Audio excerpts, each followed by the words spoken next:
বেতালিয়াতে রাস্তাঘাট পুরো বন্ধ করে দিয়েছে। তোমরা জানো কালকে 17 তারিখে আমাদের বড় মহরম আছে। পুলিশ পারমিশন দেয়নি বক্সের জন্য, রাস্তাঘাট পুরো বন্ধ করে দিয়েছে। ফুল ভিডিও দেখতে থাকো কি হয়েছে ভিডিওর মধ্যে। থানা নিজে ফোন করে পারমিশন দিয়ে দিয়েছে। কালকে বড় ধরনের বেতালিয়াতে কনফিউশন না বি হোক। বন্ধুরা, আমি এখন দাঁড়িয়ে আছি বেতালিয়াতে। আজকে রাস্তার মধ্যে আগুন জ্বালিয়ে দিয়েছে কিছু, তোমরা জানো বক্সের জন্য এই রাস্তার মধ্যে আগুন জ্বালিয়ে দিয়েছে। থানা থেকে পারমিশন দেয়নি, এইটার জন্য পারমিশনের জন্য পুরো রাস্তা পুরো বন্ধ করে দিয়েছে।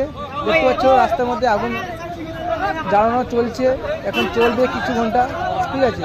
তো তোমরা থানা থেকে পারমিশন দিবে না তত ঘন্টা আগুন জ্বলবে, ঠিক আছে।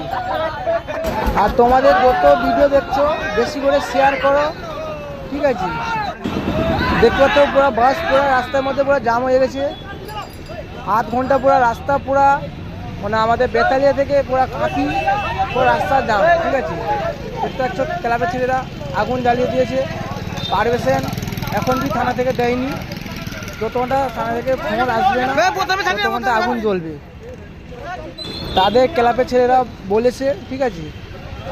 এটা হচ্ছে যত বক্সের মালিক বাবুকে ভালো করে শেয়ার করে, যেখানে ভাড়া এগ্রিমেন্ট কেটেছে সেখানে মালটা দিতে বলো, নাহলে রাস্তার মধ্যে এমনি হবে। পুলিশে পুরো দায়িত্ব পালন করে সেটা বাড়ি যাবে, এটা ক্লাবের ছেলেরা বলেছে, ঠিক আছে। তোমাদের ফুল ভিডিও দেখতে থাকো। টাটা, বাই বাই, আবার দেখা হচ্ছে পরে ভিডিওর মধ্যে।